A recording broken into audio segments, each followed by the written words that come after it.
Je me déclare féministe, il n'y a aucun souci, je n'ai aucun mal avec ce mot, mais il faut arrêter de croire que dès qu'on commence à défendre des droits, on est une toubab ou on singe l'Occident.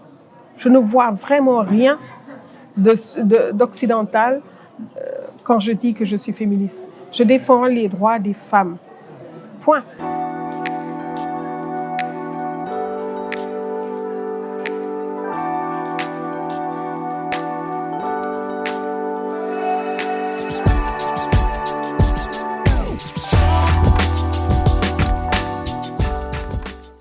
J'ai eu mon bac en 1982 et j'ai intégré les classes préparatoires aux grandes écoles à Poitiers, au lycée Camille Guérin. Après 2 ans de classe préparatoire, j'ai intégré une licence puis une maîtrise à Poitiers, une première maîtrise à Poitiers en grec, puis une deuxième maîtrise à la Sorbonne à Paris en latin, puis un 3e cycle, enfin que je n'ai pas amené à son terme, puis des concours de professorat, le CAPES de lettres classiques, donc qui m'a mené à être professeur titulaire de lettres classiques.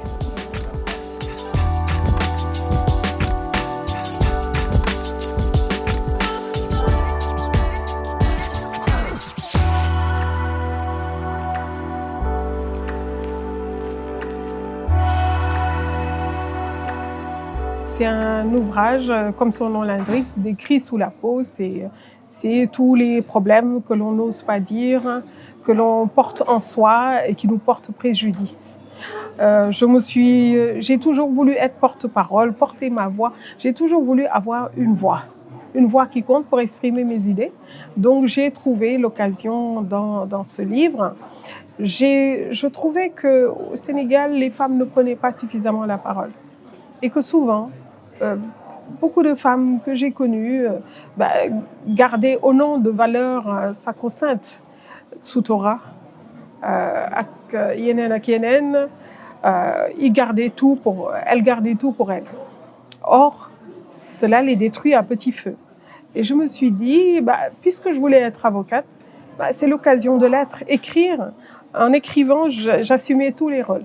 À la fois le rôle de la maman, le rôle du professeur, de la professeure et le rôle aussi de l'avocate, parce que c'est une cause qui me tenait à cœur.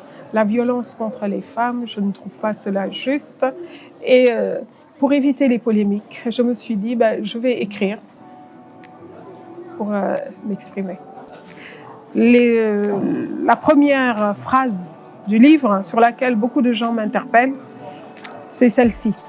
Une petite fille de 45 ans s'apprête à prendre l'avion pour la 2e fois de sa vie en ce caniculaire juillet parisien. Donc dans cette première phrase, on trouve l'ensemble des problématiques qui vont être évoquées ici. Elle quitte le ciel de Paris pour un autre ciel, le ciel dakarois. Elle est restée figée dans l'enfance, elle a 45 ans, mais elle est restée petite fille. Que va-t-il se passer pendant ce séjour d'une semaine pendant lequel elle va découvrir beaucoup de choses sur elle et elle va peut-être commencer le processus de guérison qui fait qu'elle n'arrive pas à être adulte. Voilà.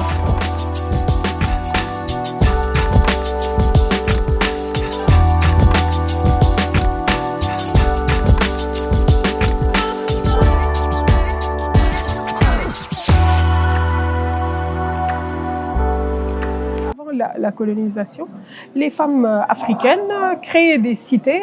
Il y en avait qui étaient des reines, il y en avait qui gouvernaient à côté de leurs époux. Elles avaient un rôle très important. Elles n'ont jamais été brimées ou quoi que ce soit.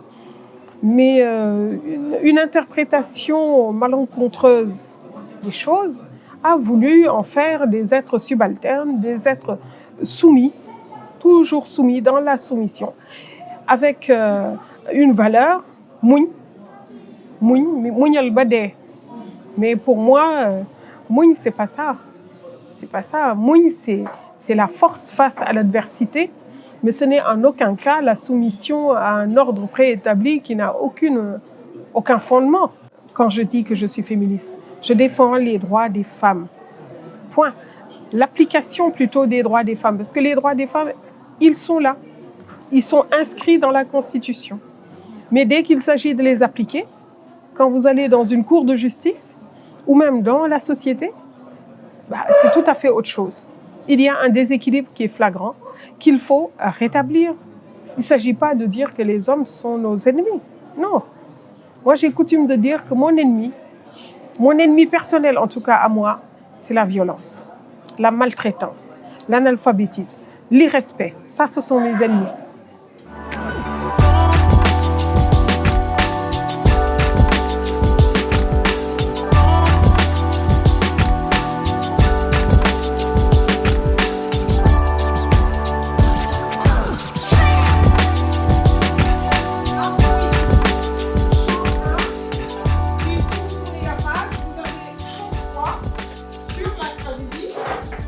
Moi, ce que je voudrais dire, c'est que l'enseignement, c'est une vocation. C'est-à-dire, on ne devient pas enseignant si on n'aime pas enseigner. C'est une vraie vocation, ce n'est pas... Mes parents sont enseignants déjà au départ. Et je dois dire que moi, au départ, je ne me destinais pas non plus à l'enseignement. Je voulais être avocate. Mais quand on est devant les élèves, on fait tous les boulots à la fois. Hein. On est enseignant, on est assistante sociale, on est avocate, on a plusieurs cordes à son arc. Et j'avoue que quand je vois dans les yeux d'un enfant qu'il a compris, là, je sais pourquoi j'ai envie d'être enseignante.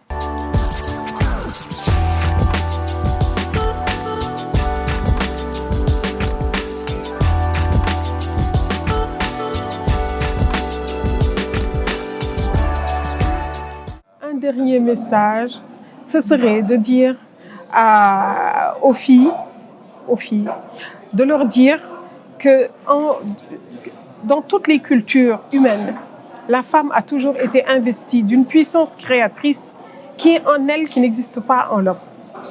Cette puissance créatrice, il faut la faire revivre, il faut la rallumer et la faire revivre. Alors, aux garçons, je leur dis qu'il faut désapprendre la violence et apprendre le respect et l'amour. Il n'y a que ça qui peut marcher. La violence, ça peut vous donner l'illusion que vous avez le pouvoir. Mais tôt ou tard, un pouvoir acquis par la violence tombe par la violence également. Donc il faut apprendre le respect. C'est l'antidote contre toutes les violences.